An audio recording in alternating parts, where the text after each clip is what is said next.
রাম ভক্ত হনুমান, সে তো মানুষ কুলে জন্ম নেয়নি, তার জন্ম পশু কুলে হয়েছে, সে একটা বানর। অথচ তার হৃদয়ে ভক্তি দেখুন, তার ভক্তির কথা কত বলবো। একবার মা জানো কি, মানে মা সীতা আয়নার সামনে বসে বসে খুব যত্ন করে সিঁদুর পড়ছে। তা হনুমান প্রত্যেক দিন দেখে কিন্তু কিছু বলতে পারে না। তা আজকে ভেবেই নিয়েছে আজ আমি যেমন করে হোক জিজ্ঞাসা করব, মা আমি প্রত্যেক দিন দেখতে পাই এই তুমি আয়নার সামনে বসে বসে সিঁদুর পড়ো, ও মা বলো না সিঁদুর পড়লে কি হয়? মা সীতা দেখছি বাবা একই তো বানর, তারপর আবার ব্রহ্মচারী, কি বুঝবে? তবে ও যখন জিজ্ঞাসা করেছে সত্যি কথাটা এক কথাই বলেই দিই, হনুমান সিঁদুর পড়লে স্বামীর মঙ্গল হয়, স্বামীর পরমায়ু আরো বাড়ে, ঠিক তো? হনুমান মনে মনে ভাবছে এইটুকু সিঁদুরের এত কাজ, কি গো বাবা এর মধ্যে কোনো জাদু টাদু আছে নাকি? তাহলে আমাকেও দেখতে হবে। এবার মা সীতার যত সিঁদুর ছিল ঘরে, মা সীতার যেখানে শৃঙ্গার থাকে সাজ থাকে, যত সিঁদুর ছিল সব নিয়ে এসে একেবারে পা থেকে মাথা পর্যন্ত মেখে লাল হয়ে গেছে, গোটা গায়ে মেখেছে, এমনকি মুখেও মেখে লাল হয়ে গেছে ভূতের মতো। সিংহাসনে বসে আছে রাম রাম। আর হনুমানের ভক্তি দেখে মা সীতা এত খুশি হয়েছে, গলায় ছিল একটা দামি মুক্তার মালা। মা সীতা কি করলো না, নিজের মুক্তার মালাটা খুলে দিয়ে হনুমানের গলায় পরিয়ে দিয়েছে। বাবা তোমার যে ভক্তি, আমি জানতাম না যে তোমার মন এত সরল। এ জগতে যাদের মন সরল হয় লোকে তাকে বোকা বলে, বলে না বাবা? বলে লোকটা বোকা। বোকা নয়, তার মন সরল, তার মনের মধ্যে কোনো প্যাঁচ থাকে না, তাদেরকে ভগবান আগে কৃপা করে। তা তোমার ভক্তি দেখেই মালাখানি পরিয়েছি, আজ থেকে আমার এই মুক্তার মালাটা তুমি পরে থাকবে, তোমাকে দেখতে খুব সুন্দর লাগছে। যেই না এমন কথা বলেছে, কি গো মা, একটা বানরের গলায় যদি মুক্তার মালা পরানো হয় বানর যত্ন করবে? কথাতেই তো আছে বানরের সপিলে মতি, তার নাই মতিতে মতি, সে তখন অনায়াসে কাটে দাঁড়িয়ে। যেই না পরিয়ে দিয়েছে,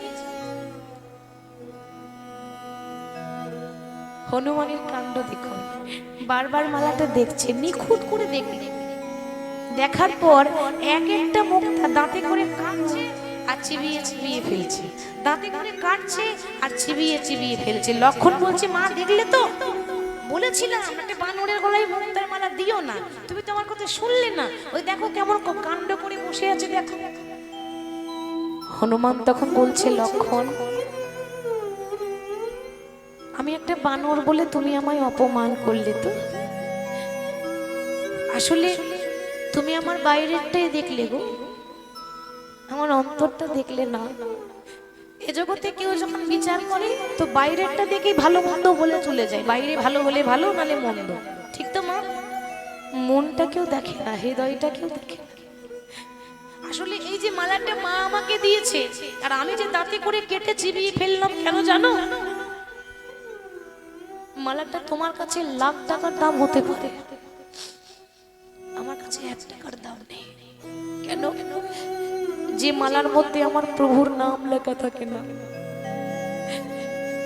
যে মালার মধ্যে রাম নামের সুগন্ধ থাকে না, সেই মালা আমার কাছে কোনো মূল্য থাকে না। ও যত বড় মুখ নয় তত বড় কথা, এত তোমার ভক্তি, একটা বানরের মুখে এত বড় বড় কথা মানায় না।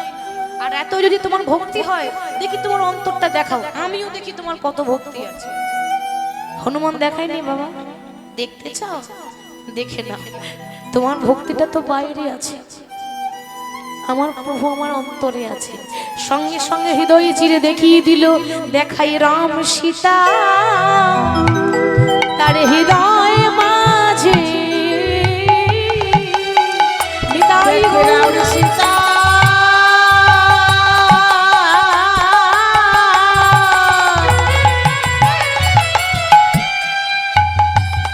তার হৃদয়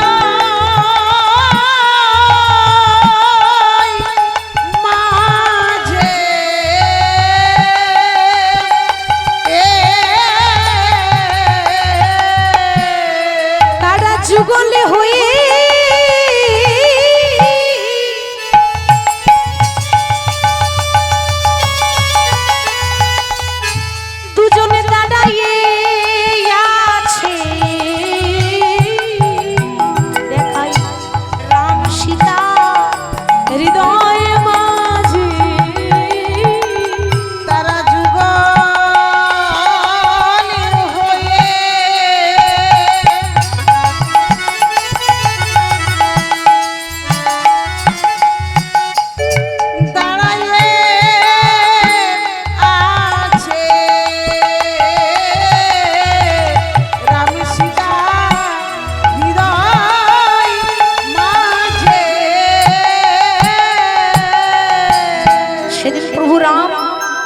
হনুমানের ভক্তিটা দেখে বলেছিল, হনুমান এ জগতে মানুষ হয়ে যা করতে পারে না, তুমি বানর হয়ে তা করেছো।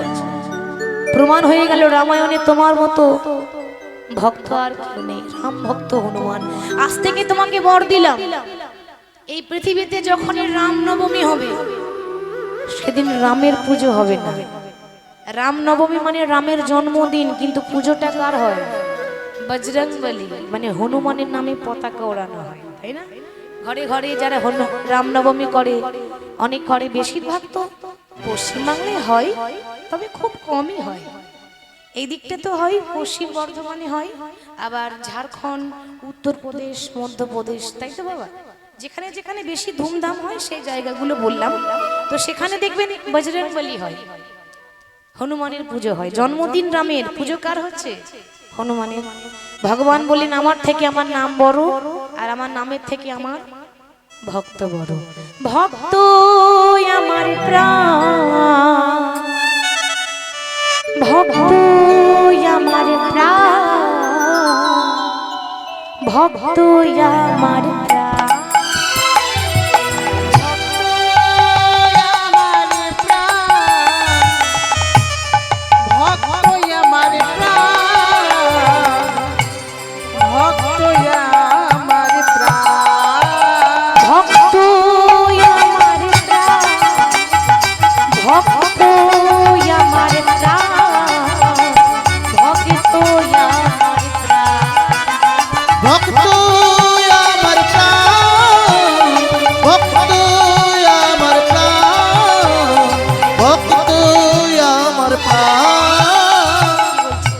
ভক্ত যদি খাওয়াই মরে,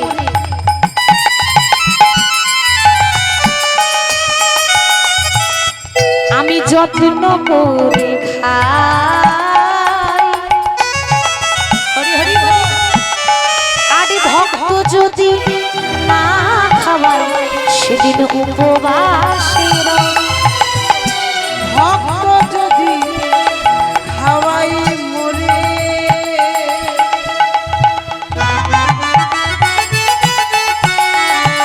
আমি যত্ন করে খাই।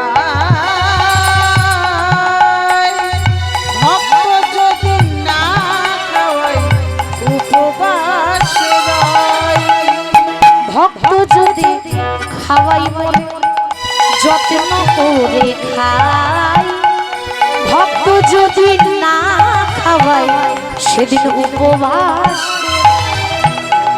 ভক্ত যদি খাওয়াই মরে, যত্ন করে খাই। ভক্ত যদি না খাওয়াই উপবাস রই।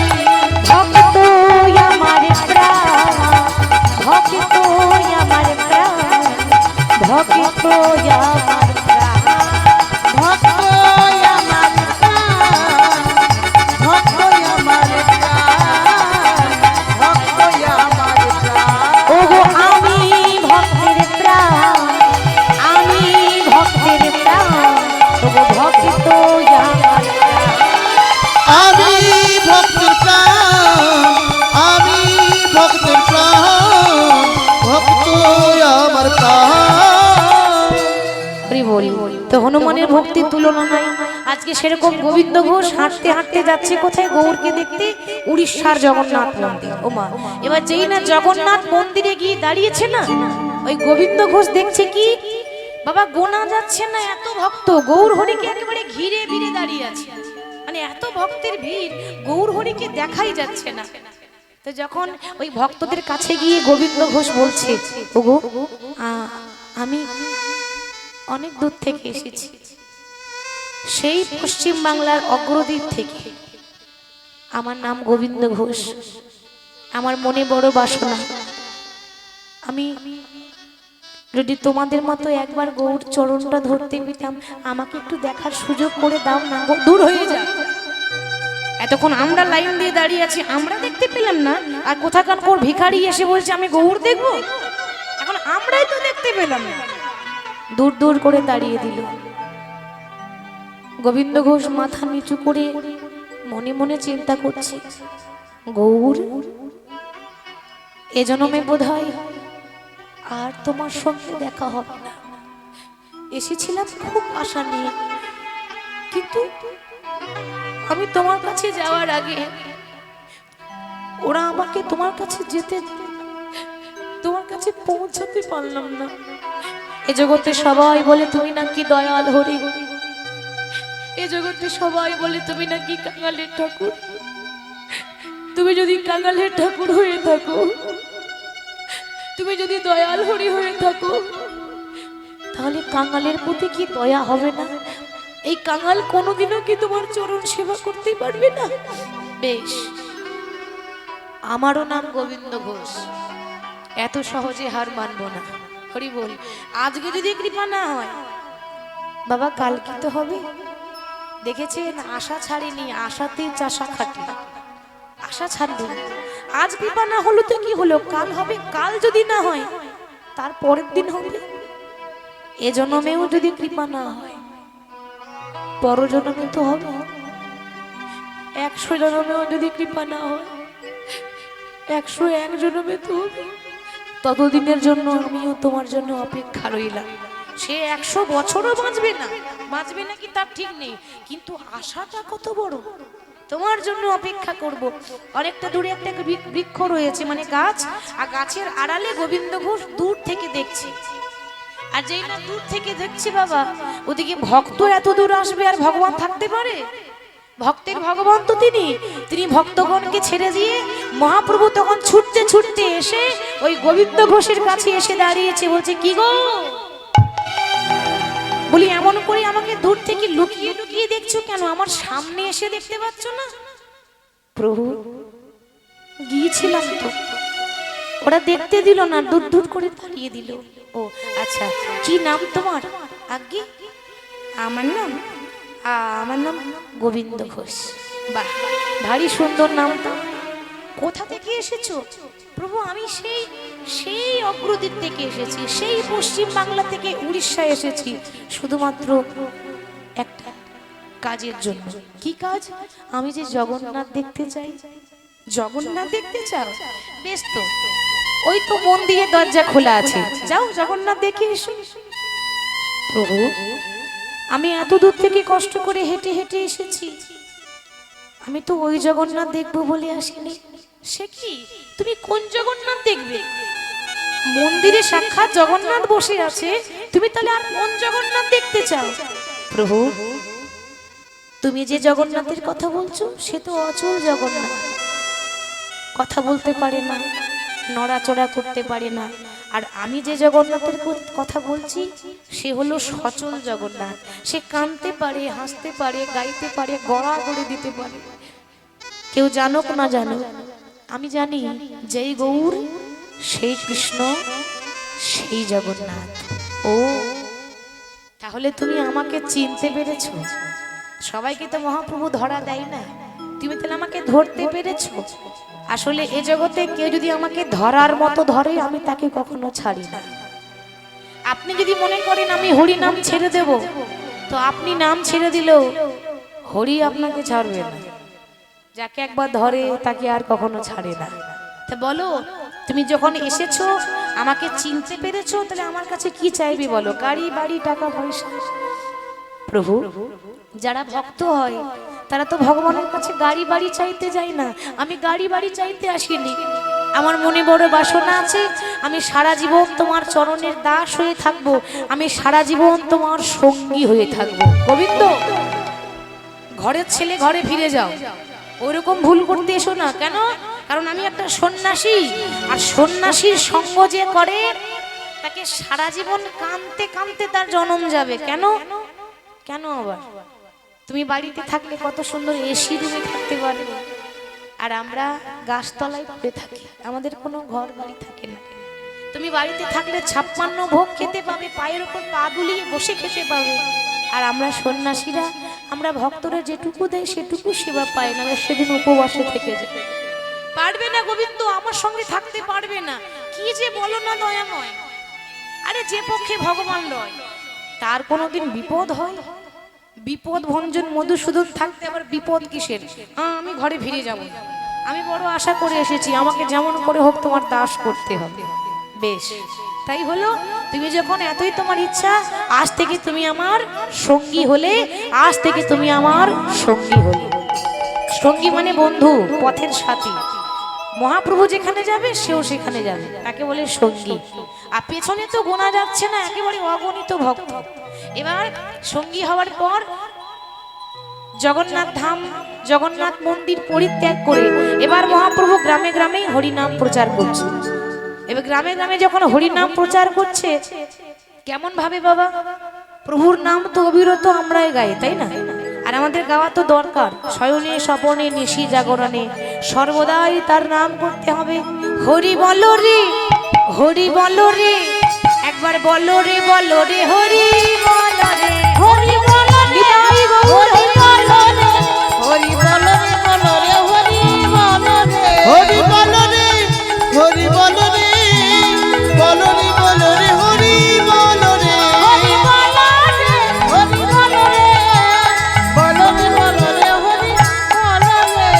হরি বলো, হরি বলো, হরি বলো ভাই, হরি নামে ছাড়া জীবের আর গতি নাই। হরি বলো, হরি বলো, হরি বলো ভাই, হরি নামে ছাড়া জীবের আর গতি নাই। হরি বলো, হরি বলো, হরি বলো ভাই, হরি নামে ছাড়া জীবের আর গতি নাই। হরি বলো, হরি বলো, হরি বলো ভাই, হরি নাম ছাড়া জীবের আর গতি না। হরি বলো রে, হরি বলো রে, একবার বলো রে, বলো রে, হরি হরি বলো রে, হরি বলো রে, বলো রে, বলো রে, হরি বলো রে। হরি বলো রে, হরি বলো রে, বলো রে, বলো রে, হরি বলো রে। যেই নাম সেই কৃষ্ণ ভজ নিষ্ঠা করি, নামের সহিতে আছে আপন শ্রী হরি। সেই নামে সেই কৃষ্ণ ভজ নিষ্ঠা করি, নামের সহিত আছে আপন শ্রী হরি। যেই নাম সেই কৃষ্ণ ভজ নিষ্ঠা করি, নামের সহিত আছে আপন শ্রী হরি। হরি বলো রে, হরি বলো রে, একবার বলো রে, বলো রে, হরি বলো রে, হরি বলো রে, হরি বলো রে, বলো রে, বলো রে, হরি বলো রে। হরি বলো রে, হরি বলো রে, বলো রে, বলো রে, হরি বলো রে। এই নাম গাইতে গাইতে দুজনের মধ্যে কথা হচ্ছে, বলি ও গোবিন্দ, তুমি যে আমার বন্ধু হয়েছো, সঙ্গী হয়েছো, তা তোমার মনে কি কোনো ইচ্ছা আছে আমাকে বলো, আমি পূরণ করে দেব। গোবিন্দ ঘোষ বলছে, প্রভু একটা ইচ্ছে আছে। কি ইচ্ছা? আমার মনে কি ইচ্ছা আছে জানো? আমি বৃন্দাবনের পথে পথে যদি কোনদিন বৃন্দাবন যেতে পাই, যদি সৌভাগ্য হয়, কি করব জানো? গাইব রাধা নাম। আমি বৃন্দাবনের পথে পথে গাইব রাধা নাম। আমি বৃন্দাবনের পথে পথে গাইব রাধা নাম। আমি বৃন্দাবনের পথে পথে গাইব রাধা নাম। আমার ঘুচে যাবি ওগো মনের কালি,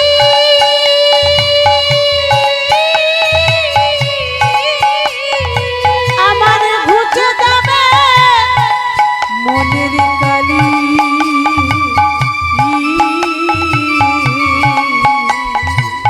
ওগো পূর্ণ হবে মনস্কার। বৃন্দাবনের পথে পথে গাইব রাধা নাম। আমি বৃন্দাবনের পথে পথে গাইব রাধা নাম। বৃন্দাবনের পথে পথে গাইব রাধা নাম। আমার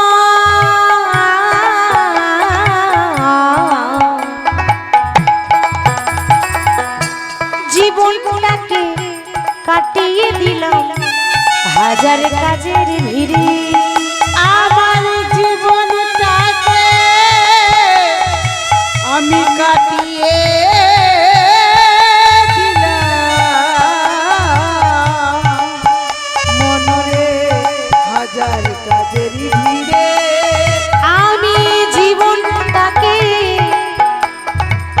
কাটিয়ে দিলাম হাজার কাজের ভিড়ে।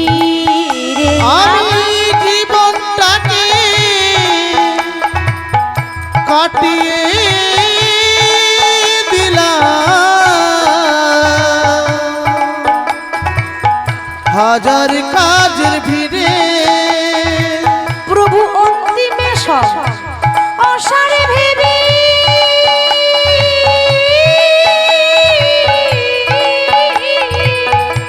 অন্তিমে সব অসারি ভেবে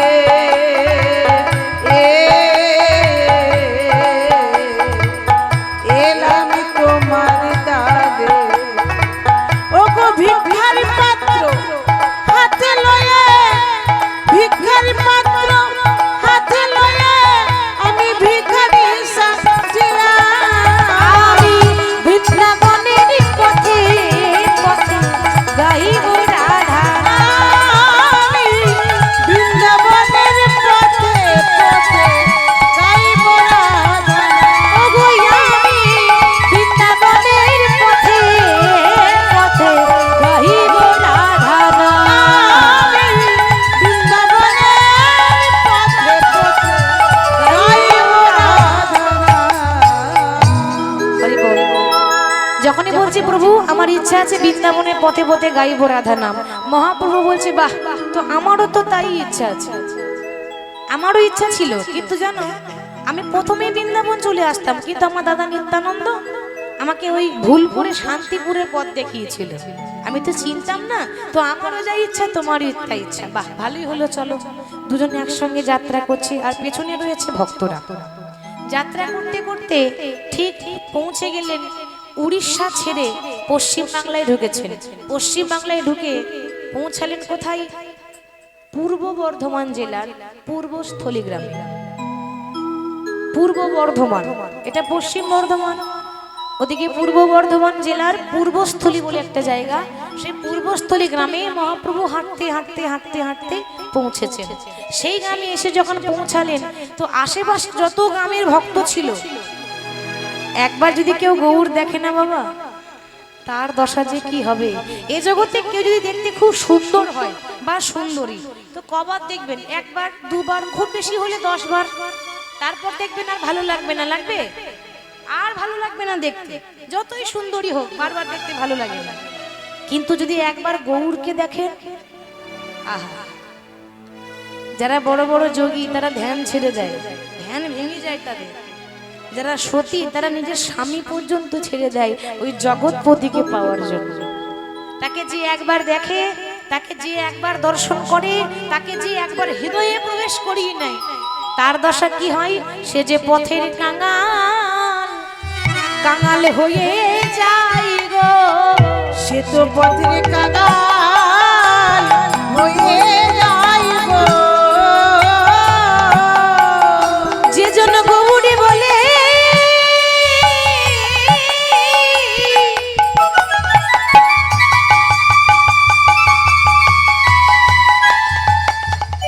যে জন গৌরী বলে ডাকিতে পারে,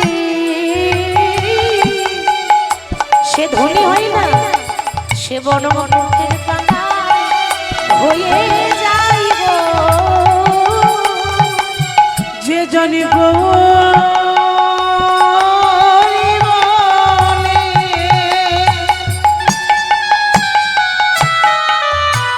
কাঁদিতে পারিলে পথের কাঙাল হয়ে যায় গো। পথের কাঙাল হয়ে যায়। আর পথের কাঙাল হয়েছিল একজন, সে কে? তার কথা রামায়ণে বর্ণনা আছে, তার কথা একটু বলি বাবা। রামায়ণে এটা উদাহরণ দিচ্ছি, কেবল উদাহরণ দিচ্ছি, কত সুন্দর ঘটনা। এই উদাহরণটা শুনলে বুঝতে পারবো যে তাকে ভালোবাসতে গেলে কত ত্যাগ করতে হয়। প্রমাণ, শাস্ত্র প্রমাণ। যখন রাম রাবণের যুদ্ধ শুরু হয়, লক্ষ্য করুন মা, ওই রাবণের পক্ষ থেকে যত বড় বড় বীর ছিল, যত বড় বড় যোদ্ধা ছিল, রাবণ একে একে সবাইকে পাঠিয়েছে, কিন্তু যারা যায় তারা কেউ ফিরে আসে না। কেন? হরে কৃষ্ণ বাবা, এ জগতে যে একবার চলে যায় সে আর কোনোদিন ফিরে আসে না। তো রাবণের দশা কি জানেন? কেউ যেন দেখতে না পায়, ঘরের ভেতরে দরজা বন্ধ করে লুকিয়ে লুকিয়ে কাঁদছে। এতদিন জানতাম রাবণ লোককে কাঁদায়, নিজে কাঁদে না। সবাই বলে রাবণ অত্যাচারী, পাপাচারী, কিন্তু সে রাবণের রূপ ছিল আলাদা। যেটা দেখতাম সে রূপ তার আসল রূপ নয়। দরজা বন্ধ করে বলছে, প্রভু এ জগতে সবাই বলে আমি রাবণ, আমি ভালো নয়, আমি নাকি রামকে ভালোবাসি না, আমি নাকি বড্ড খারাপ। যে যা বলছে বলে, তুমি তো জানো যে আমি তোমায় কত ভালোবাসি। সবাই চলে গেল, শুধু আমি পড়ে আছি। দেখুন বাইরের থেকে কিন্তু তার অহংকার, বড় বড় বীর পাঠাচ্ছে, কিন্তু ভেতর থেকে সে দুর্বল। কেন? সে বলছে সবাই চলে গেল, শুধু আমি পড়ে আছি। যেদিন এই রাবণ রামের হাতে মরতে পারবে, সেদিন রাবণের জীবনটা ধন্য হয়ে যাবে। সেদিন আমার কবে আসবে জানি না। সেদিন মানে কোন দিন বাবা? যেদিন হবে আপনার জীবনের শেষ বিয়ে, আমারও হবে, আপনাদেরও হবে। আর যখন শেষ বিয়ে হয় না, সেদিন সবাই খাবে বিয়ের খাবার, কিন্তু আপনি খেতে পাবেন না। আর আপনার বিয়ের বরযাত্রী হবে আপনার ছেলে মেয়েরা। বলো হরি হরি বল, বলো হরি হরি বল, বলো হরি হরি বল। মা ওটাই তো শেষ বিয়ে, ঠিক তো? সুন্দর করে সাজিয়ে নিয়ে যাবে। রাবণ বলছে ওই দিনের জন্য আমি অপেক্ষা আছি। হঠাৎ করে বাবা রাবণের কান্নাটা দেখতে পেলে একজন, তিনি কি? রাবণের বংশের শেষ সম্বল, রাবণের ভাইপো। বয়স ছিল 5 বছর, নাম ছিল তরণী। তরণী হঠাৎ দেখছে যে তার জ্যাঠামশাই, রাবণ তো জ্যাঠা হচ্ছে, কেন? তার ভাইপো যে, তো জ্যাঠামশাইয়ের গলাটা জড়িয়ে ধরেছে। ছোট ছেলে, এত কি আর জ্ঞান রয়েছে বাবা?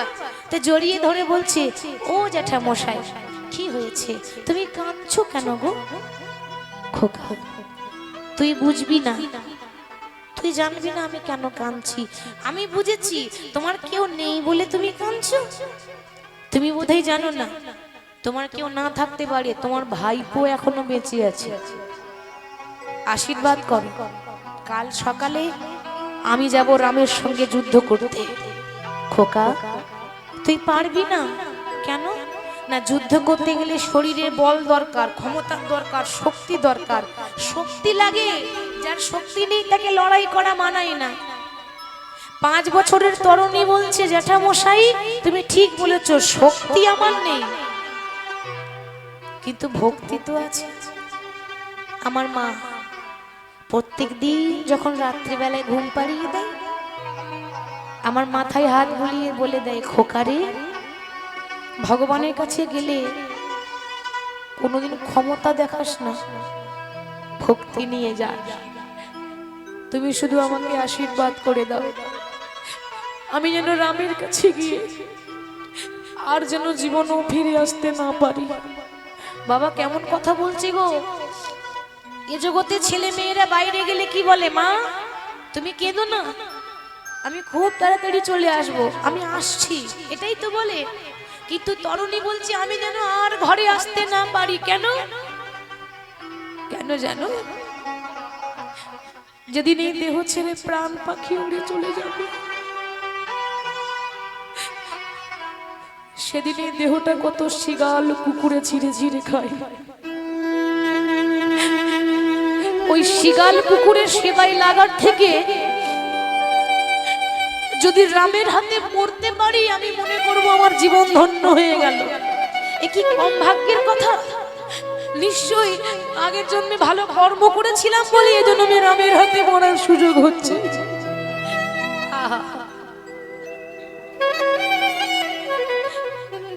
ওরে ওই জন্য তো তোর নাম রেখেছি তরুণী। তোর ভক্তি দেখেছিলাম ছোটবেলায়, জন্ম নেওয়ার পর তোর মুখ দেখে বুঝে নিয়েছিলাম তরুণী মানে কি। তরুণী মানে নৌকা। দেখেছেন নামটা কত ভেবে রেখেছে। খোকা এ জগতে নদী পার করতে গেলে যেমন একটা নৌকা লাগে, আমাকেও তো নদী পেরোতে হবে।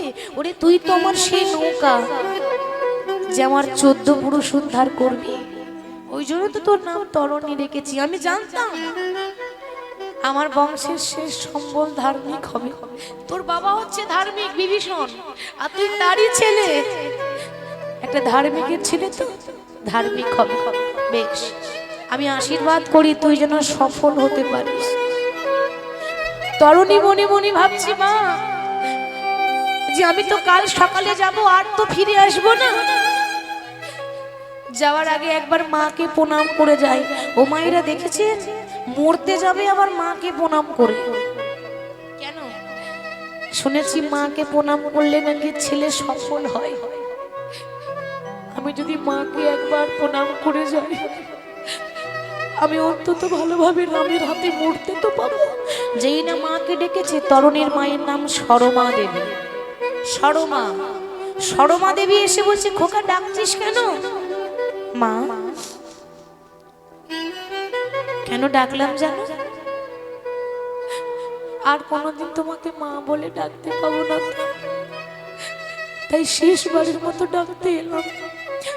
আমার মনে হয় এজন্য আমি আর তোমার সঙ্গে আমার দেখা হবে না, আর কোনোদিন আমি ফিরে আসবো না। তাই চলে যাওয়ার আগে তোমার আদরের ধন, তোমার একমাত্র তরণী তোমার কাছে কিছু চাইতে এসেছে। আমি তোমার কাছে ভিক্ষার আঁচল পেতে দাঁড়িয়েছি। আমি যা চাইবো তোকে দেবে। তুই বল, তুই কি চাস? আমি গলার মোটা মোটা গলার হার চাই না, সোনার গয়না প্রয়োজন নাই, দামি দামি পোশাক লাগবে না। আমার একটা ইচ্ছা আছে, আমার পা থেকে মাথা পর্যন্ত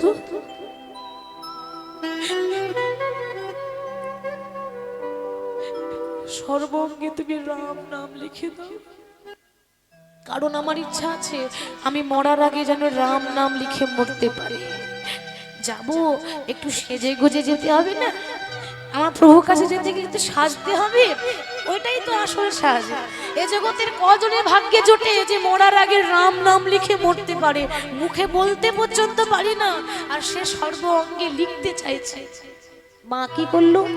ছেলের পা থেকে মাথা পর্যন্ত সর্ব অঙ্গে রাম রাম রাম লিখেছে। কিন্তু মাগো, বিধির বিধান খণ্ডন করতে কেউ পারবে না। কেন? যাবার যখন সময় আসে না, তখন মাও ছেলেকে আটকাতে পারবে না। তার প্রমাণ কি দেখবেন? তার প্রমাণ, মা ছেলের সর্বাঙ্গে রাম নাম লিখলো, কিন্তু গলায় লিখতে ভুলে গেল। মা নিজেই লিখতে ভুলে গেল। কেন? ওটাই তার দুর্ভাগ্য, ওটাই তার বিধান, তার লেখা। সব জায়গায় রাম নাম লেখা হলো, কিন্তু গলাটা বাদ পড়ে গেল। আর তরণী মাকে প্রণাম করে যাচ্ছে। মা, আর কোনো দিন হয়তো হবে না আর দেখা, আর কোনো দিন হয়তো হবে না আর দেখা। বিদায় রজনী ক্ষমা চাই, এদেশে আমার কেহ নাই, চলে যায়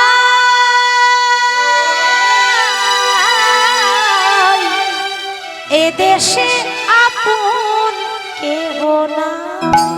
বিদায় গো, আর কোনো দিন হয়তো হবে না আর দেখা। আর কোনো দিন হয়তো হবে না আর দেখা। বিদায় রজনী ক্ষমা চাই,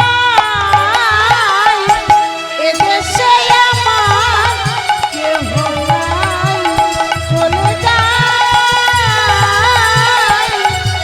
এদেশে আমার কেহ নাই। মা, কে বা মাতা, কে বা পিতা, কে বা পুত্র পরিজন, শেষের দিনে কৃষ্ণ বিনে হবে না কেউ।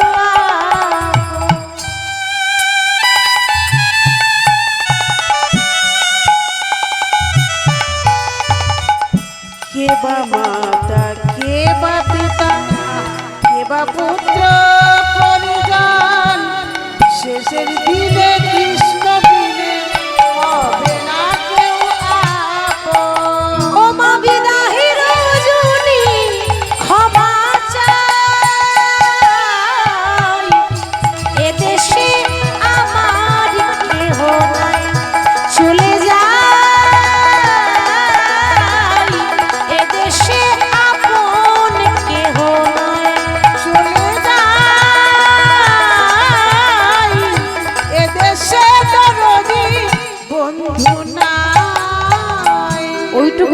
সে জানে এদেশে আমার আপন কেউ নাই। কি গো বাবা, কতটা জ্ঞান দেখেছেন? বয়স ওইটুকু হতে পারে, জ্ঞান ছিল অটুট। সে তো বুঝতে পারছে এদেশে আমার আপন কেউ নাই, আপন তো একজনই আছে, বিপদ ভঞ্জন মধুসূদন। এবার সর্বাঙ্গে রাম নাম লিখে রামের কাছে গিয়ে দাঁড়িয়েছে। রাম রাম রাম রাম। ওমা 5 বছরের ছেলে রাম নাম লিখেছে, আবার মুখেও বলছে রাম রাম। ওই তরুণীকে দেখে রাম আর থাকতে পারছে না, অঝোর জোরে কাঁদছে। বাবা, ভক্ত কাঁদে তা নয়, শুধু ভক্তরাই কাঁদে না, ভগবানও কাঁদে, কাঁদার মতো কাঁদে। রাম মনে মনে ভাবছে, আহারে এই জগতে আমি অনেক ভক্ত দেখেছি, তবে এমন ভক্ত দেখিনি যে আমার সঙ্গে লড়াই করবে আর আমার নামটাই অঙ্গে লিখেছে। কিন্তু কিছু করার নেই, আমার কষ্ট হচ্ছে এটা বলতে যে ওর মৃত্যু আমার হাতেই লেখা আছে, তা আবার 5 বছর বয়সে। ওই যে বললাম, যার যেমন মৃত্যু আছে তার তেমনই হবে। ভগবানের কষ্ট হচ্ছে কিন্তু কিছু তো করার নেই, ওর মৃত্যু রামের হাতে লেখা আছে, তার যোগ আছে, মৃত্যুর যোগ। কিন্তু ওকে বধ করার আগে এই তো সময় পরীক্ষা করার, আমি বিভীষণকে পরীক্ষা করে দেখব বিভীষণ আমাকে বেশি ভালোবাসে না নিজের ছেলেকে বেশি ভালোবাসে। বিভীষণ, আগে প্রভু তুমি আমায় দেখেছো? হ্যাঁ। আমার একটা প্রশ্নের উত্তর দিয়ে দাও, একটা 5 বছরের ছেলে এসেছে, আমি তাকে চিনি না, আমি তাকে জানি না। কেমন কথা বলছে গো মা? ভগবান তো অন্তর্যামী, সবার মনের কথা জানে। সে আবার বলে নাকি আমি চিনি না, কেন? লীলা করছে তো, ছলনা। তো একটা প্রশ্নের উত্তর দিয়ে দাও, তুমি কি তাকে চেনো? তুমি কি তার নাম জানো? বিভীষণ দেখা মাত্র এমন ভাবে হতবাক হয়ে গেল যেন তার মাথায় বজ্রপাত পড়ে গেল, পায়ের তল থেকে মাটি সরে গেল। কেন? 7 নয় 5 নয়, একটা মাত্র ছেলে, তাও এসেছে লড়াই করতে। কি করে বলবো যে ও আমার ছেলে? জীবনেও মিথ্যা বলিনি, আজও মিথ্যা বলবো না, কিন্তু সত্যিও বলবো না। দেখুন মা, মিথ্যা বলবো না, সত্যিও বলবো না। তাহলে মিথ্যাও বললো না, সত্যিও বললো না, ধর্মকে বজায় রেখে ঠিক এমন কথা বললো, বলছে তুমি যাকে দেখছো না ওর নাম হলো তরণী, আর ও হলো রাবণের ভাইপো। মানে আমার ছেলে বললো না, রাবণের ভাইপো। আচ্ছা, তুমি যখন এত কিছু জানো তখন এটাও বলে দাও যে ওর কোন জায়গায় আঘাত করলে ছেলেটা মরবে, আমি জায়গা খুঁজে পাচ্ছি না। প্রভু, এটাও আমাকে বলতে হবে? বেশ, তাহলে তাকিয়ে দেখো, ওর সর্বাঙ্গে রাম নাম লেখা, কিন্তু ওর গলাটা বাদ পড়ে আছে। ওর গলায় যদি আঘাত করো ছেলেটার সঙ্গে সঙ্গে প্রাণ হারাবে। আর দেরি না করে রাম বাণ ছুড়েছে, আর যেই না রাম বাণ ছাড়লো, রামের বাণ তীব্র গতিতে ধেয়ে এসে এমন ভাবে গলায় লেগেছে, একদিকে মুন্ড কেটে পড়ে গেল, একদিকে দেহ কেটে পড়ে গেল, রক্ততে বন্যা বয়ে যাচ্ছে। কিন্তু মাগো, কাটা মুন্ড রামে রামে বলে গো, নিতাই গৌর রাম নাম বলে গো, সে যে রাম নাম ছাড়া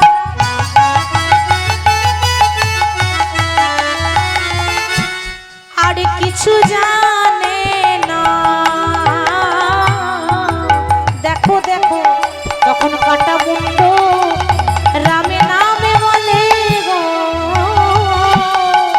সে তো রাম নাম ছাড়া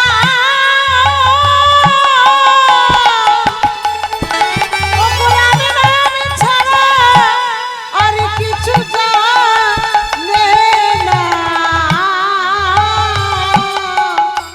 কাটা মুন্ড রাম নাম বলে গো, ও বাবা এতক্ষণ বিভীষণ কিছু বলতে পারলো না, কিন্তু সে যে জন্মদাতা পিতা, তার কষ্ট হচ্ছে না? হৃদয়টা যেন ফেটে গেল। বাবা হৃদয় বিদীর্ণ হয়ে গেল, মুখে শব্দ নেই, মুখে কোনো বাক্য নেই, এক পাশে দাঁড়িয়ে অঝোর ঝরে কাঁদছে, বলতে পারছে না কিন্তু কাঁদছে। রাম তখন বলছে, কি গো, আমি আঘাত করেছি তরুণীকে, যন্ত্রণাটা তোমার হচ্ছে কেন? তাহলে কি ওর সঙ্গে তোমার কোনো সম্পর্ক আছে? কি গো মা, রাম কি জানে না যে সে তার ছেলে?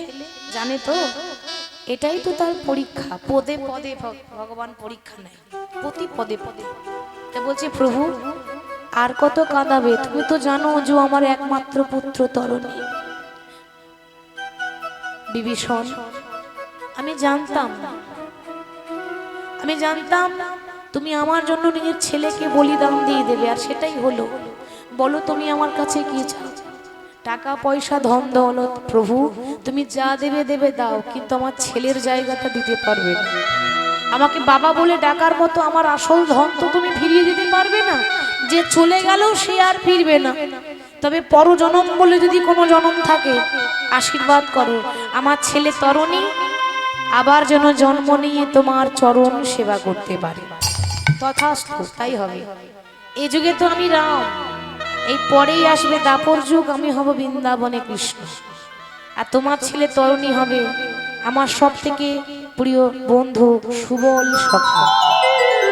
ভগবানের সব থেকে প্রিয় বন্ধু সুবল ছিল। অনেকে বলে সুদামা, সুদামার থেকেও প্রিয় সুবল, সুদামার থেকেও, মানে কৃষ্ণের ভেতরের কথা জানে সুবল, সুদামাও এত জানতো না। হরি বল। তাহলে জন্ম হোক যেথা সেথা, কর্ম ভালো চাই। এই উদাহরণগুলো শুনলে জানতে পারি যে কত কষ্ট করলে তাকে পাওয়া যায়। এটুকু আমাদের তো ভগবান যে শিক্ষা দিয়ে গেছে লীলা করার জন্য, লীলা প্রতি পদে পদে শিক্ষা, শিক্ষা না থাকলে তো তার লীলা ব্যর্থ হয়ে যায়। কত সুন্দর শিক্ষা দিচ্ছে। তাহলে তাকে যে একবার চরণ ধরে সে পথের কাঙাল হয়ে যায়, যেমন তরুণী হয়েছিল, যেমন বিভীষণ হয়েছে। আশেপাশে যত ভক্ত আছে সবাই গৌরকে দেখতে আসছে। সবাই যখন গৌরকে দেখতে এলো, কেমন ভাবে আনন্দে ধাবল সবে গৌরাঙ্গ দেখিতে, আনন্দে ধাবল সবে গৌরাঙ্গ দেখিতে।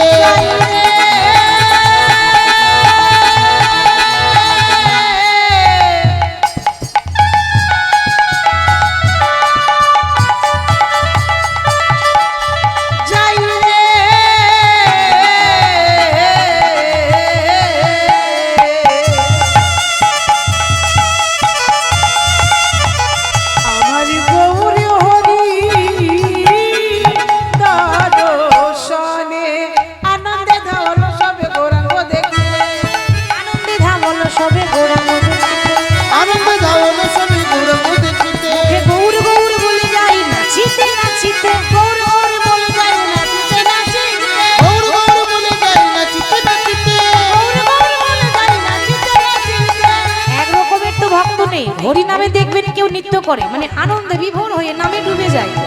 আবার অনেকে অজোর ধরে বসে বসে কাঁদে, আবার অনেকে গড়াগড়ি দেয়। কি গো হয় না, নামে প্রবেশ করলে, একবার নামে যদি কেউ প্রবেশ করে, নামে ডুবে গেলে এরকমই হয়। কেহ নাচে কেহ গাই কেহ বলে হরি, কেহ নাচে কেহ গাই কেহ বলে হরি, কেহ নাচে কেহ গাই কেহ বলে হরি, কেহ নাচে কেহ গাই কেহ বলে হরি, কেহ নাচে কেহ গাই কেহ বলে হরি। কেহ কেহ আনন্দতে যাই বলা করি, কেহ কেহ আনন্দতে যাই বলা করি, কেহ কেহ আনন্দতে যাই বলা করি। হরি বলে হরি বলে হরি বলে হরি বলে হরি বলে হরি বলে হরি বলে হরি বলে। আর কিছু নাই বলে হরি বলে হরি বলে, আর কিছু নাই বলে হরি বলে হরি বলে। উঠেছে আনন্দের হরি বলে হরি বলে, উঠেছে আনন্দের হরি বলে হরি বলে। কেহ কেহ আনন্দতে যাই বলা করি, কেহ কেহ আনন্দতে যাই বলা করি। সবাই এসেছে মহাপ্রভুকে দেখতে। এবার এত এত ভক্ত বাইরে থেকে দূর দূরান্ত থেকে ছুটে আসছে। মহাপ্রভু তখন গোবিন্দকে ডেকে বলছে, বলি ও গোবিন্দ, দাঁড়িয়ে থাকলে হবে? বলি এখানে এসো, আমার কাছে এসো। কি হলো প্রভু, ডাকলে কেন? বলি এই যে দেখছো না আমার ভক্তরা এত কষ্ট করে এত দূর থেকে এসেছে, বলি তারা কি না খেয়ে থাকবে? একটু সেবার ব্যবস্থা করো। সেবা, এই এত মানুষের সেবা আমি কি করে ব্যবস্থা করব? আরে বাবা, তুমি নিজের হাতে রান্না করে সেবা দাও। কি বলছো তুমি? এই এত এত মানুষের রান্না আমি একাই করব? মনে মনে ভাবছি আগে যদি জানতাম রান্না করে খাওয়াতে হবে তাহলে সঙ্গী হতে যেতাম না। এত লোকের রান্না আবার করতে হবে, এসব ঝামেলায় কেউ পড়ে নাকি? হ্যাঁ, বলতে তো পারছে না, মনে মনে ভাবছি ও প্রভু তুমি বলতে হয় বলে দিলে। এই এত ভক্তের সেবা ব্যবস্থা করব কি করে? চাল ডাল কত কি লাগবে আমি কোথায় পাবো? কেন তুমি জানো না, যারা আমার ভক্ত তারা খালি হাতে আসে না, যার যেমন সামর্থ্য সেখানে প্রভুর নামে কিছু দান করে যায়, ঠিক তো? যারা দেখবেন তীর্থস্থানে যায়, কীর্তন শুনতে যায়, যার যেমন সামর্থ্য সে অর্থ দিয়ে তারপর যায়, প্রভুর নাম শুনে দিয়ে যায়। তো দেখো তারা এখানে এসেছে এখানে দান করার জন্য, তাদের কাছে সেটুকু নাও, তাতে যদি না হয় তো এখান থেকে 3 ক্রোশ দূরে একটা গ্রাম আছে, ওই গ্রামে যাবে, ভিক্ষা করে নিয়ে আসবে, নিজের হাতে রান্না করবে, তারপর সেবা দেবে। আর মনে করে জানো, এঁটো পাতা তুলতে দেবে না কাউকে, তুমি নিজের হাতে এঁটো তুলবে। মনে মনে ভাবছে বাবা খেতেও দিতে হবে আবার এঁটোও তুলতে হবে, কি জ্বালাই বললাম রে বাবা, কিন্তু বলতে পারছি না। বেশ তাই হবে, কিন্তু বাবা যে মানুষটা জীবনে কারোর কাছে 1 টাকার জন্য হাত পাতেনি, তাকে যদি বলেন আপনি যাও ভিক্ষা করে নিয়ে এসো, তার লজ্জা লাগবে না? কি গো, লজ্জা করবে তো? কোনোদিন কারোর কাছে হাত পাতেনি, 1 টাকা দাও কোনোদিন বলেন, সেই মানুষটাকে ভিক্ষা করতে পাঠাচ্ছে, মনে মনে লজ্জা। কিন্তু লজ্জা ঘৃণা ভয় 3 থাকতে নয়। ভগবানের নাম করতে গেলে যদি লজ্জা করেন তাহলে তার গৌর গোবিন্দের সেবায় লাগলো না। যত বড়ই কোটিপতি হোক, মহাপ্রভুর আদেশ যতক্ষণ না 10টা ঘরে গিয়ে ভিক্ষার আঁচল না পাতবে ততক্ষণ গৌরের সেবায় লাগবে। যতই টাকা পয়সা থাকুক আপনাকে 10টা বাড়িতে যেতেই হবে, ভিক্ষার আঁচল পাততে হবে, হাত পাততে হবে, তবেই প্রভু সেই সেবা নেয়, নালে নেবে না। হরি বল। তা আজ গোবিন্দ ঘোষ ভিক্ষা করতে যাচ্ছে, গৌর গৌর গৌর গৌর গৌর গৌর হরি হে, গৌর গৌর গৌর গৌর গৌর গৌর হরি হে, গৌর গৌর গৌর গৌর গৌর হরি হে, গৌর গৌর গৌর গৌর গৌর গৌর হরি হে, গৌর গৌর গৌর গৌর গৌর গৌর হরি হে, গৌর গৌর গৌর গৌর গৌর হরি হে। গৌর গৌর গৌর গৌর গৌর গৌর হরি হে, গৌর গৌর গৌর গৌর গৌর গৌর হরি হে, গৌর গৌর গৌর গৌর গৌর গৌর হরি হে, গৌর গৌর গৌর গৌর গৌর গৌর হরি হে, গৌর গৌর গৌর গৌর গৌর হরি হে, গৌর গৌর গৌর গৌর গৌর হরি হে। গৌর গৌর গৌর গৌর গৌর গৌর হরি হে, গৌর গৌর গৌর গৌর গৌর গৌর হরি হে, গৌর গৌর গৌর গৌর গৌর গৌর হরি হে, গৌর গৌর গৌর গৌর গৌর গৌর হরি হে, গৌর গৌর গৌর গৌর গৌর হরি হে, গৌর গৌর গৌর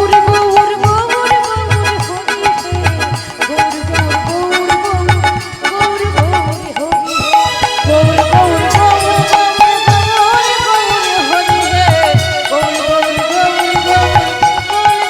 হরি হে।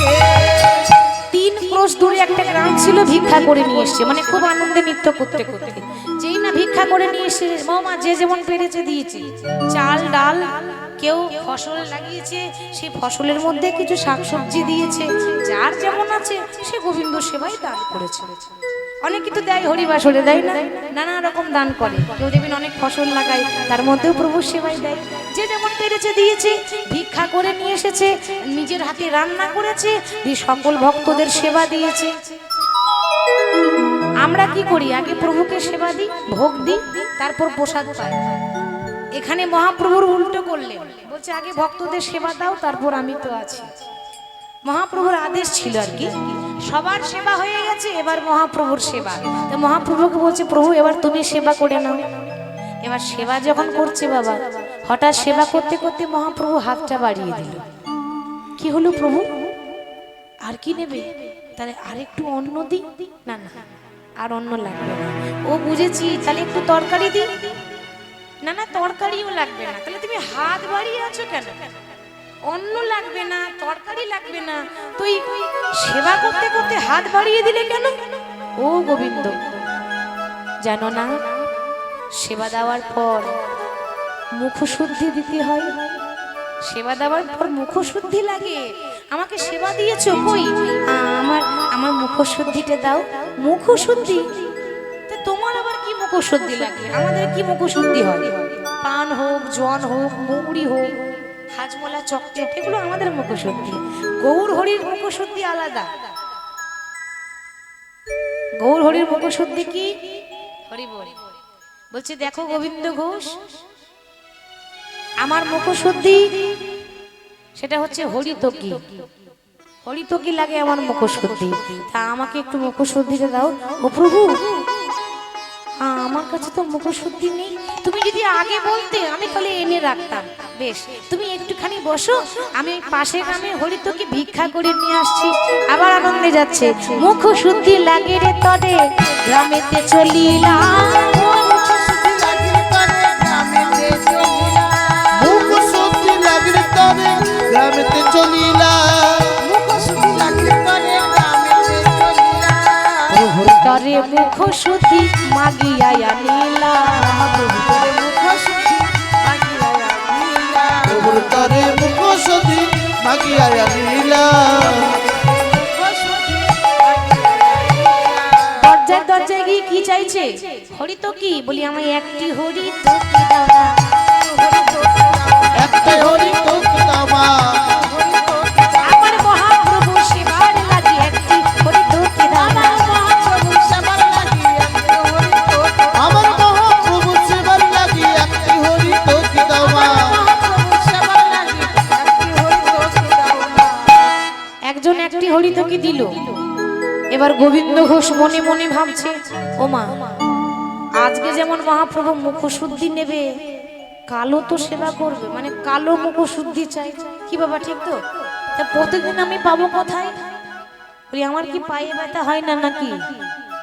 আমার কষ্ট হয় না? এই রোদে বেলায় হেঁটে হেঁটে আসছি আর যাচ্ছি, ভগবানের কি বলতে হয় বলে দিল। আমার কষ্টটা কি বুঝছে? একটা কাজ করি, আর একটা নিয়ে রাখি। আজ একটা দেব আর কালকে একটা দেব। ভগবানকে দেখতে আসছে নাকি? আমরাও এরকমই বলি। আমরা বলি না, আমরা কথায় কথায় বলি না, আরে এইটুকু পাপ করবো ভগবান দেখতে আসবে নাকি? তার কাছে একটা হিসাবের খাতা আছে, একেবারে হিসাব দিতে মিলিয়ে নেবে। এতটুকু যদি ভুল হয় সেটাও কিন্তু তার খাতায় লেখাই থাকে। আর সবার কাছে ফাঁকি দেওয়া যায়, ভগবানের কাছে ফাঁকি দেওয়া যায় না। আবার গ্রামের পাড়ার ভেতরে গিয়ে বলছে, ওগো একটা তো দিয়েছো, এবার আমায় দুইটি হরি তো কি দাও না। দুইটি হরি তোকে দাও মা। আমার মহাপ্রভু সেবার লাগি দুইটি হরি তো কি দাও না। মহাপ্রভু সেবার লাগি দুইটি হরি তোকে দাও মা। মহাপ্রভু সেবার লাগি মাগিয়া আনিল। এবার দুটো হরি তোকে দিয়েছে। এবার কি করেছে মা? মনে মনে ভাবছে, বাবা আজকে একটা দেব, আর কাল যখন চাইবে তখন কালকে একটা দেবো। আজকে আমি একটা আঁচলে বেঁধে রেখে দিই, ভগবান আর দেখতে পাবে নাকি? লুকিয়ে রাখবো তো ভগবান দেখতে পাবে না। এই তো আমি বেঁধে রেখে দিলাম, এটা লুকানো রইল। কাল যখন চাইবে তখন আমি কালি আঁচল থেকে খুলে দিয়ে দেবো। এবার এসে তাড়াতাড়ি, আচ্ছা মা ভগবান কি দেখতে পাইলো? পেল না। মহাপ্রভু ওইখান থেকে বুঝতে পেরেছে, মনে মনে ভাবছে, গোবিন্দ যা ভেবেছিলাম তাই হলো। সংসারী মানুষ হঠাৎ যদি সন্ন্যাসী হতে আসে, মনের মধ্যে লোভটা তো ত্যাগ করতে পারে না। লোভ, লোভ কিরকম না, আবার কাল কষ্ট করবো, এখন থেকে জমা করে রেখে দিই। হরি বল, হরি বল। আর সেটাই তুমি করলে। তো আজ কিছু বলবো না, কথা বলতে গেলে স্থান কাল পাত্র দেখে বলতে হয়। সব কথা যেখানে সেখানে বলা চলে না। আজ বলবো না, আবার তো কালকে দিনটা আসবে, কাল বলবো। ও প্রভু, প্রভু এই নাও, তুমি হরিতকি চেয়েছিলে না, এই নাও তোমার হরিতকি। আজকে মহাপ্রভু চুপচাপ রইল, কিছু বলল না। সেদিন হরিতকি গ্রহণ করে আবার হরি নাম গাইতে গাইতে পথযাত্রা শুরু করেছে। নাচিতে নাচিতে প্রভু অগ্রদ্বীপে আইলা। নাচিতে নাচিতে প্রভু অগ্রদ্বীপে আইলা। হরি হরি হরি বলে আসিয়া দাঁড়াইলা। হরি হরি হরি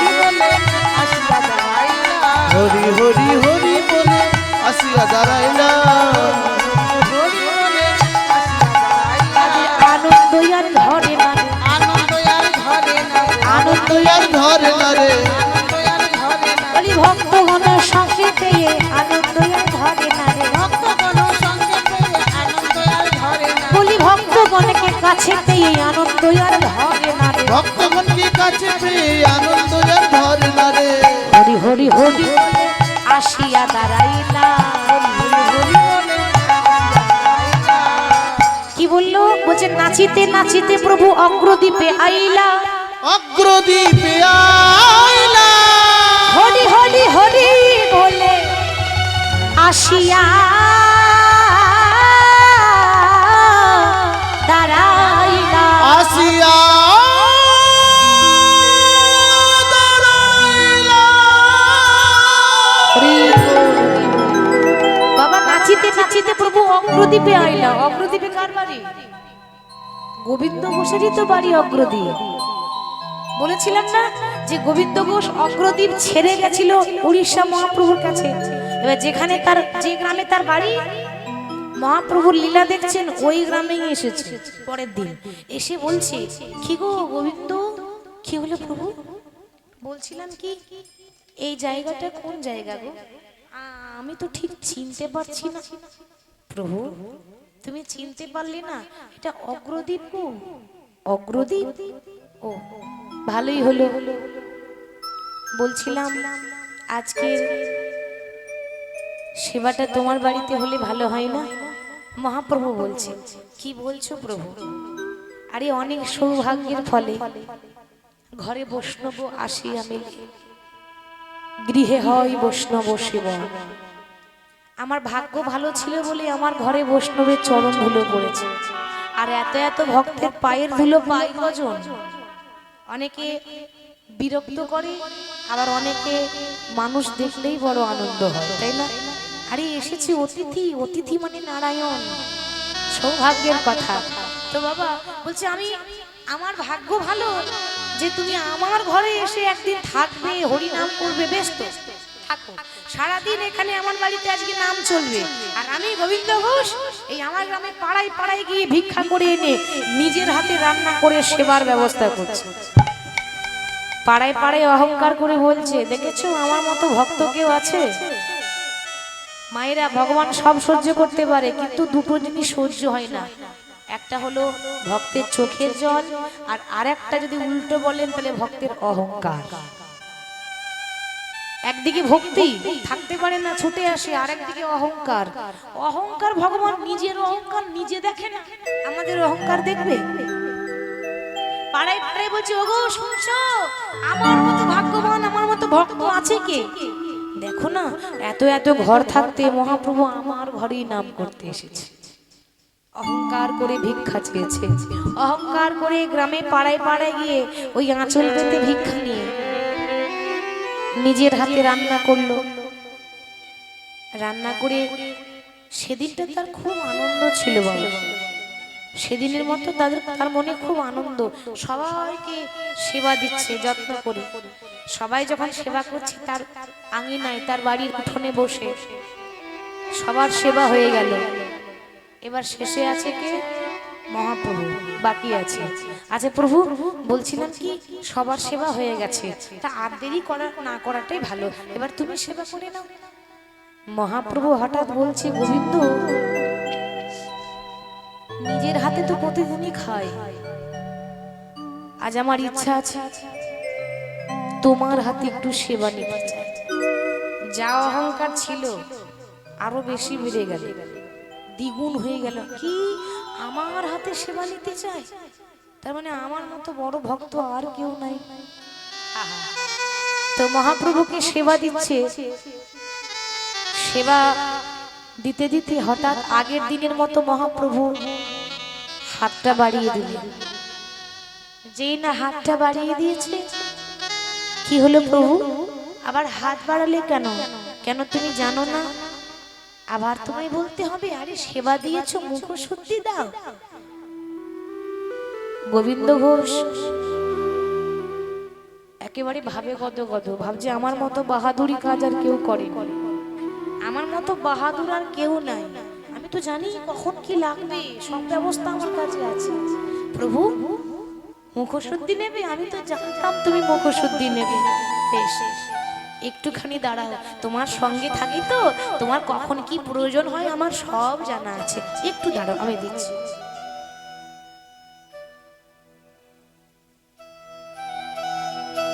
এই নাও, এই নাও মুখশুদ্ধি ধরো। গোবিন্দ দাঁড়াও, কালকে যখন চেয়েছিলাম তুমি আমাকে বসিয়ে রেখে খালি পায়ে হেঁটে হেঁটে রোদে রোদে ঘুরে ভিক্ষা করে হরিতকে এনেছিলে, আজ যখন চাইছি এত তাড়াতাড়ি পেলে কোথায়? প্রভু, আসলে আমি তো জানতাম তোমার লাগবে, ওই জন্য কালকে দুটো নিয়ে রেখেছি। একটা তোমাকে কালকে দিয়েছি আর আজকে একটা দিয়েছি। ও প্রভু, ভালো করিনি? ভালো করেছি তো, আমি জানতাম তো আমার মতো ভালো বন্ধু তুমি পাবেই না। কত সঙ্গী দেখেছো, তোমার কি লাগবে না লাগবে কখন লাগবে সব আমার জানা আছে, ওই জন্য কালকে থেকে আমি বেঁধে রেখেছিলাম। হরি বল। মহাপ্রভু লজ্জাতে মাথা নিচু করে বলছে, গোবিন্দ কি করেছো তুমি? তুমি জানো না এ জগতে সন্ন্যাসীদের একটা নিয়ম আছে। কি নিয়ম?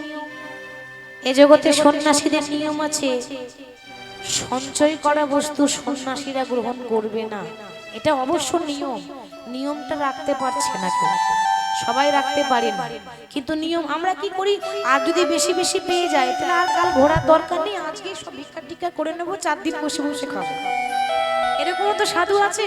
কিন্তু সন্ন্যাসীর নিয়ম হচ্ছে কি, সন্ন্যাসীর নই কবু সঞ্চয় বাসনা, সঞ্চয় বাসনা, সন্ন্যাসীর নই কবু সঞ্চয় বাসনা, সঞ্চয় বাসনা, সন্ন্যাসীর নই কবু সঞ্চয় বাসনা, সঞ্চয় বাসনা। চমৎকার গোবিন্দ, চমৎকার। যা ভেবেছিলাম তুমি তাই করেছো। আমি জানতাম সংসারী মানুষ তো, সন্ন্যাসী সঙ্গ হলে কি হবে, লোভ কিন্তু তোমার এখনো যায়নি। কি করেছো গোবিন্দ? তুমি জানো না আমি জমা করা বস্তু পছন্দ করি না, প্রতিদিন ভিক্ষায় যেতে হবে। যদি কেউ এক মুষ্টি দেয় বাবা, সেটা নিয়ে ফিরে আসতে হবে, আবার 2 মুঠো পাওয়ার লোভ করলে হবে না, এটা আমাদের নিয়ম। তুমি জানো না আমি সন্ন্যাসী, আর তুমি আমাকে কালকে থেকে বেঁধে রেখে জমা করা জিনিসটা আজকে দিচ্ছ। তুমি যেটা করলে সব অপরাধের ক্ষমা আছে, বৈষ্ণব অপরাধের ক্ষমা নাই। কেন না, বৈষ্ণব অপরাধে করে যে বা গঙ্গা স্নানে যাই, গঙ্গা স্নানে যাই, পতিত পাবনী গঙ্গা দূরে সরে যায়, পতিত পাবনী গঙ্গা দূরে সরে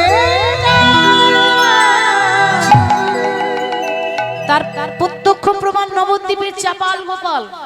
বাবা চাপাল গোপাল ব্রাহ্মণ ছিল, মা কালী সাধক ছিল, মা কালীর পুজো করত। তো তার কাছে এসে নবদ্বীপের তর্কালঙ্কা বাচস্পতি এরা সব কুমন্ত্র দিত, পণ্ডিত, ওই যে বললাম ভক্তি নেই। নবদ্বীপের তর্কালঙ্কা বাচস্পতি এসে বলছে, চাপাল যেমন করে হোক ওই শিবাসের ঘরে, ওই তো নদের নিমায় দরজা বন্ধ করে কি সব করছে বাবা, তোমার কাজ কি জানো, ওই শিবাসের ঘরে গিয়ে ছাগ মুন্ড মদের হাঁড়া ওর দরজায় ঝুলিয়ে রাখতে হবে। তো আর তাদের কথা শুনে বাবা ছাগ মুন্ড মানে ছাগলের মাথা আর একটা মদের হাঁড়া নিয়ে গিয়ে শিবাসের দরজায় গিয়ে রেখে দিয়ে, সব থেকে বেশি আঘাত লেগেছিল মহাপ্রভু। কেন? চাপাল তুমি যদি আমার কাছে ভুল করতে আমি ক্ষমা করে দিতাম, তুমি অপরাধ করেছো আমার কাছে নয়, আমার পরম ভক্ত শিবাস, যার মতো পরম বৈষ্ণব আর কেউ নাই। ভক্তকে যদি কেউ আঘাত করে এর মতো দুঃখজনক আর কিছু নাই। ভগবান সহ্য করবে, কিন্তু ভক্তের কষ্ট ভগবান সহ্য করে না। কি হলো, আজকে যে মদের হাড়া ছাগ মুন্ড রেখে গেল, সবাই তো শিবাসকে কটু কথা বলে, খারাপ কথা বলে, ও তাহলে রাত্রেবেলা দরজা বন্ধ করে এসব করে, ওরা মদ খায়, ওরা ছাগমুন্ড ঝুলিয়ে রেখেছে, বদনাম। একটা ভক্তের গায়ে, একটা ভক্তের আঁচলে দাগ লেগে গেল, আর তার ফল তাকে ভুগতে হয়েছে। তার ফল কি? চাপাল গোপালের হয়েছে গলিত কুষ্ঠ ব্যাধি, গলে গলে পড়ছে মা। যে হাত দিয়ে এত বড় পাপ করেছে না, সেই হাত দিয়ে কুষ্ঠ ব্যাধি হয়ে মনে মনে চিন্তা করছে,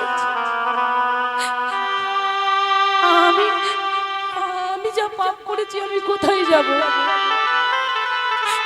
এই পাপের প্রায়শ্চিত্ত আমি কোথায় করব? সবাই বলে গঙ্গা স্নান করলে নাকি পাপ ক্ষয় হয়ে যায়। আমি আমি আমার এই কুষ্ঠ রোগ নিয়ে আমি গঙ্গায় স্নান করব, তাহলে আবার রোগ ভালো হয়ে যাবে। যেই না গঙ্গাতে ডুব দিতে গেল, মা গঙ্গা দূরে সরে চলে গেল, বলছে সবারই ঠাঁই আছে, তোমার মতো পাপী ঠাঁই নাই, তুমি তো মহাপাপী, তুমি এক বৈষ্ণবের ঘরে অপমান করে এলে, তোমার মতো পাপী আর কেউ নাই।